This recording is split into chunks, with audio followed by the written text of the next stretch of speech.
DPP Partai Nasdem memberikan surat mandat atau rekomendasi kepada Foni Anneke Panambunan sebagai calon gubernur Sulut periode tahun 2021 sampai 2026.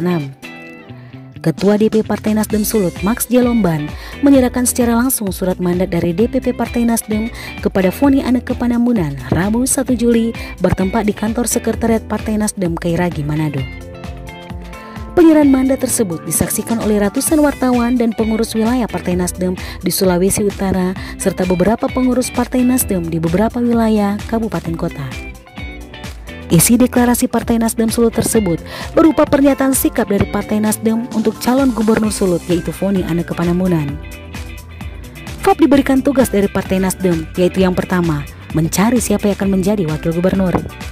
Menurut Lomban, berdasarkan informasi, sudah ada 3 nama calon wakil gubernur yang saat ini sedang digodok di DPP.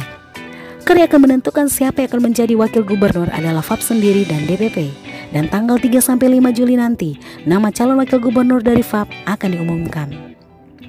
Yang kedua, Ketua DPP Partai Nasdem Sulut akan menginstruksikan semua jajaran Dewan Pimpinan Wilayah Partai Nasdem, Dewan Pimpinan Daerah Partai Nasdem di sejumlah kabupaten kota, DPC Partai Nasdem di tingkat kecamatan, Dewan Pimpinan Ranting Partai Nasdem di setiap desa untuk memenangkan FAP sebagai Gubernur Sulut periode tahun 2021 sampai 2026. FAP dalam ungkapannya di hadapan wartawan menyatakan rasa syukur dan terima kasih kepada Tuhan karena Tuhan telah menjawab cita-citanya. Karena menurutnya, mandat ini adalah doa dan pergumulannya kepada Tuhan, yaitu jika Tuhan berkehendak, Tuhan pasti akan memberikan dia SK dari DPP sebagai calon gubernur. Maka keyakinannya sebagai orang percaya seperti dikutipnya dalam Alkitab 1 Yohanes 5 ayat 15 sampai yang ke-16, yaitu kalau engkau percaya dengan berani, maka engkau akan mendapat. Menurut FAP, itu adalah ayat emasnya. FAP juga mengutip Markus 9 ayat 23, yaitu kata Yesus, jika engkau percaya, maka tidak ada perkara yang mustahil. FAP menyatakan sebagai orang Kristen, ia percaya kata firman Tuhan. Ya, saya berani dengan iman bahwa saya pasti mendapatkan. Kata FAP, begitu semangat. Diketahui tanggal 29 Juni pukul 7 sore kemarin, FAP mendapatkan SK dari pusat sebagai calon gubernur dan wakilnya akan ditentukan 1 minggu hingga 10 hari kemudian. FAP pun meminta dukungan doa agar apa yang dimandatkan dari Partai Nasdem bisa terkabulkan. Saya percaya Partai Nasdem akan terus berjaya. Partai Nasdem akan diberkati menjadi gubernur. Saya yakin saya pasti dapat. Saya tidak takut harus melawan siapa.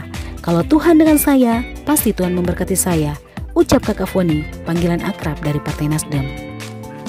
Dalam kesempatan tersebut, Partai Nasdem mengizinkan 3 pertanyaan dari wartawan. 3 wartawan yang mendapat kesempatan untuk bertanya menanyakan kenapa Partai Nasdem memilih perempuan menjadi calon gubernur. Yang kedua yaitu apa dasar sehingga Partai Nasdem merekomendasikan FAP sebagai calon gubernur. Dan pertanyaan ketiga yaitu wartawan menanyakan siapa calon wakil gubernur yang akan mendampingi FAP nanti. Ketua DPP Nasdem Sulut menjawab ketiga pertanyaan tersebut, yaitu ia mengatakan memang gender lagi memimpin di Partai Nasdem. Buktinya 2 perempuan dari Nasdem yang berhasil mengangkat Partai Nasdem, yaitu Hillary Lasut dan Feli Runtowene.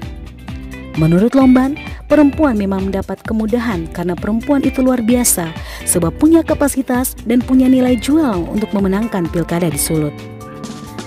Apa yang dilakukan FAP sebagai bupati, rakyat semua tahu. Kemudian dia keliling Sulawesi Utara untuk memperkenalkan diri, memohon restu dari masyarakat. Itulah hasil survei yang ditemukan sehingga Partai Nasdem memilih FAP sebagai calon gubernur Partai Nasdem. Lomban menjelaskan. Menjawab pertanyaan kedua, Max Lomban mengatakan alasan kenapa Partai Nasdem memilih Foni Anneke Panambunan karena menurutnya FAP telah berbuat, maka FAP yang mendapat rekom. Terkait siapa calon wakil gubernur dari 3 nama yang diminta, menurut Lomban itu masih rahasia dan akan dibuka setelah 10 hari ke depan. Dari Manado, tim MMC News TV Grainy NG mengabarkan.